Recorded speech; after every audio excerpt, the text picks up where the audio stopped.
This is a Todd Without production for the Wild Up TV team and family. Best Tupac live channel and past and present political news team and interviews. Wild Up TV for life.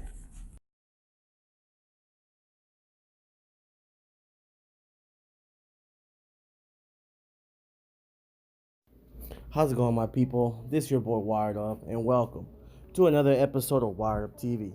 Hope you guys got your hands on the steering wheel and are keeping your eyes on the road, taking care of everything you guys have to take care of, no matter what it is.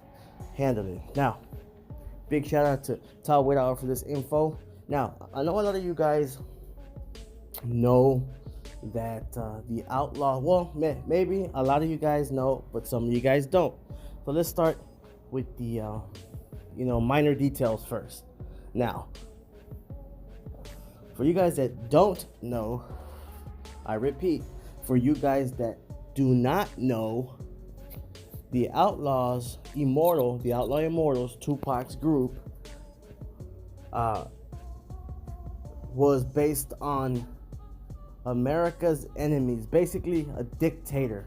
Every member of the Outlaw Immortals was named after a dictator. Gaddafi, Mussolini, Napoleon, Idi Amin, and Machiavelli, right? All generals.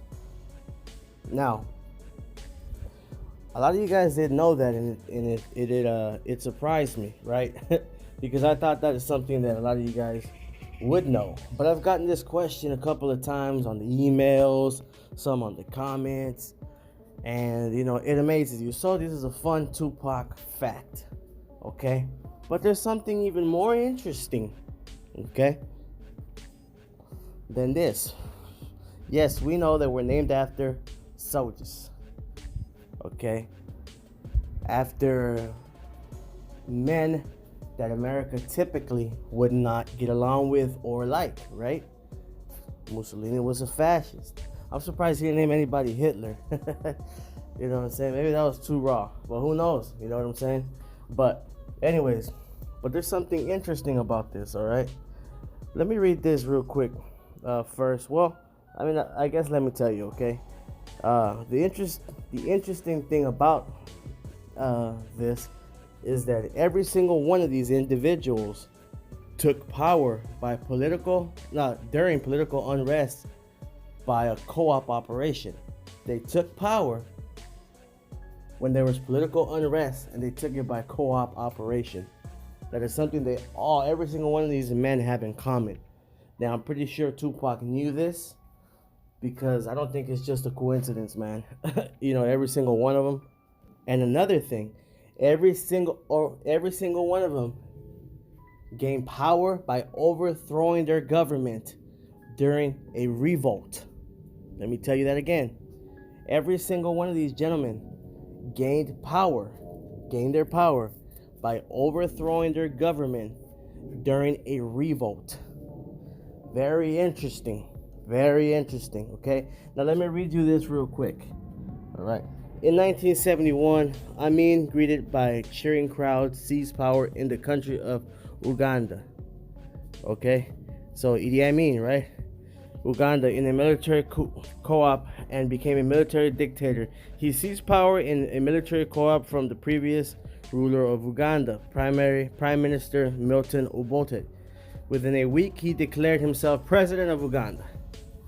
Castro comes to power in Cuba early in 1959 after fighting for several years. Fidel Castro overthrew the government of Cuban dictator Fulgencio Batista. Mindful of Batista's record of repression, the U.S. government and the American public in general welcomed Castro's rise to power, although the United States had given the Batista government military aid. Now we are moving to Gaddafi. Muammar Gaddafi became the de facto leader of Libya on September 1st, 1969, after leading a group of young Libyan military officers against King Idris in a bloodless co-op defeat. So he overthrew the government. Now, the fascist guy.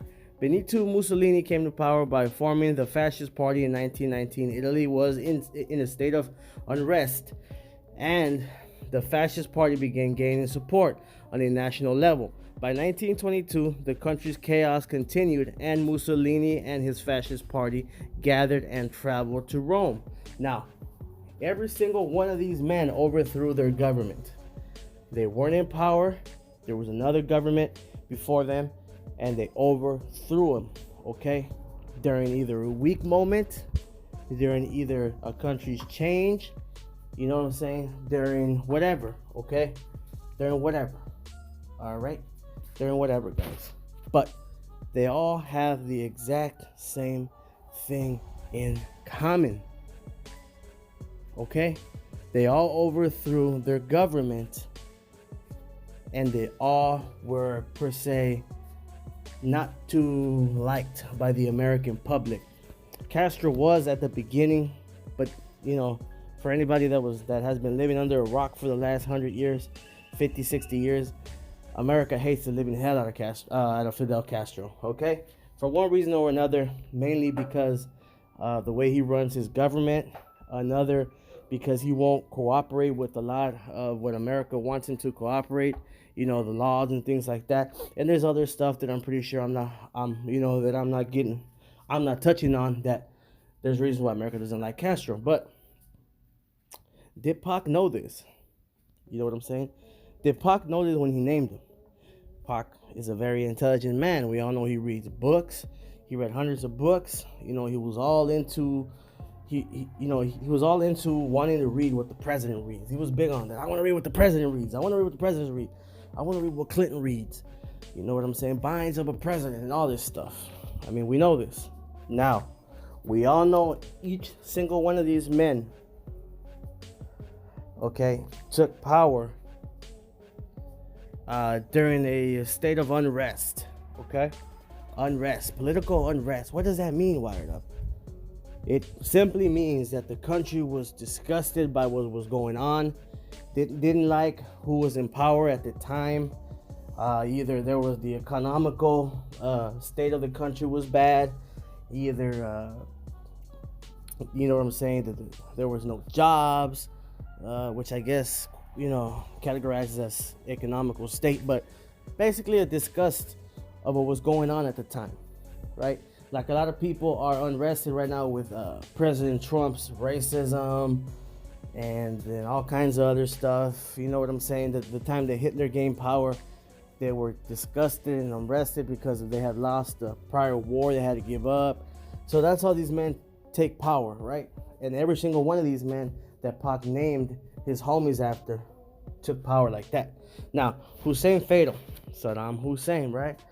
In 1976, Saddam rose to the position of general in the Iraq armed forces and rapidly became the strongman of the government.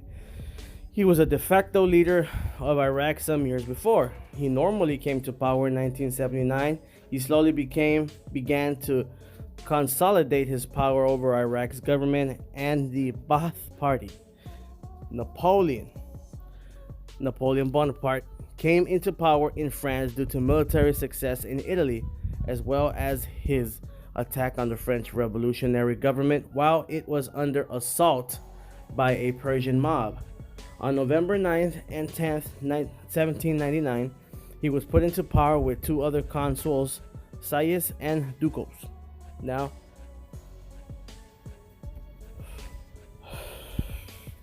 Khamenei Ayatollah Khomeini, also known in the Western world as Ayatollah Khomeini, was an Iranian politician and cleric. He was the founder of the Islamic Republic of Iran and the leader of the 1979 Iran Revolution, which saw the overthrow of the last Shah of Iran, Mohammad Reza Pahlavi, and the end of 2,500-year-old Persian monarchy.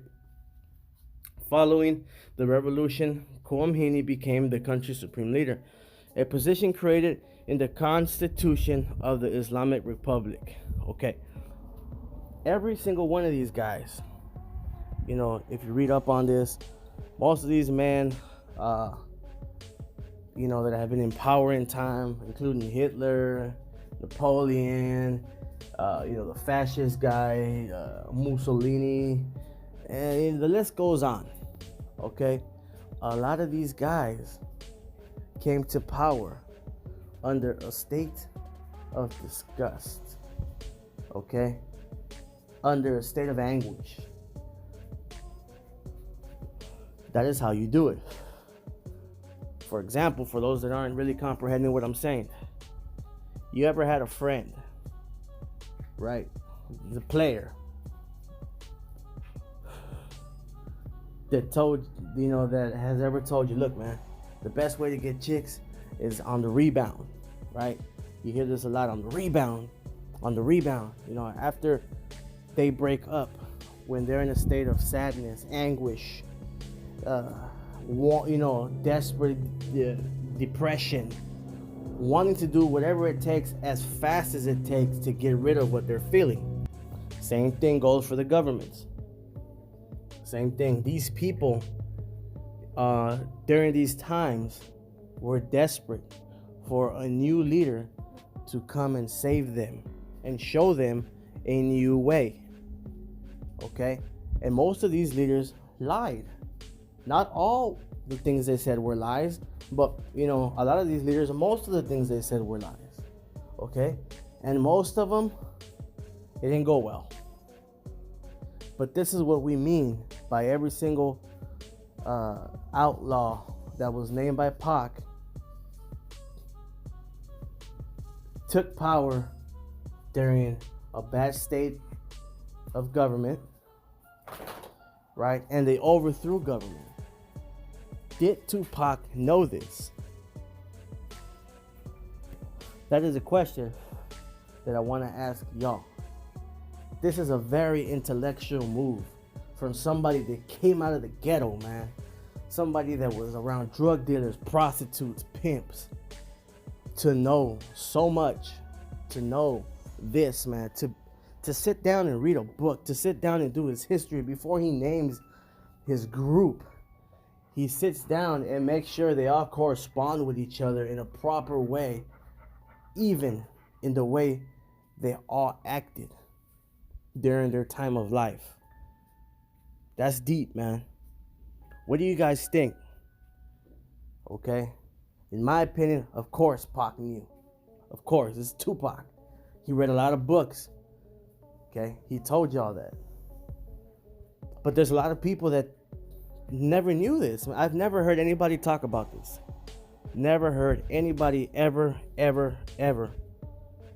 talk about this. Okay? Never. Why? I don't know why. Okay, is it too deep for some people? But I really believe we need to educate our Pac fans, because this is a very interesting Pac trivia, Pac trivia or whatever you want to call it. And it's something nobody talks about. And it's something that's very good for you to know when you're in an argument. We're trying to lace up our Tupac alive people to be smart, you know what I'm saying, and to be intellectual. To stop believing in all this bull, all this BS theories out there, man, that make no sense. You feel me? Don't pay attention to the haters, man. Don't pay attention to these featherweights that want to poke at a heavyweight to get some attention. We ain't gonna pay attention to them. Okay? Get your mind right. Get your attitude right, bro. Because we do this for y'all, man. We don't do this for the subs and the fame. Alright? So keep your head up. Let me know what you guys think about this, y'all. Okay? And like I always tell you guys, man, do your own research. You know what I'm saying? Don't listen to these phonies. And always stay wired up, y'all. I'll talk to you guys soon. God bless y'all. And in the words of Smokey from Friday, peace out.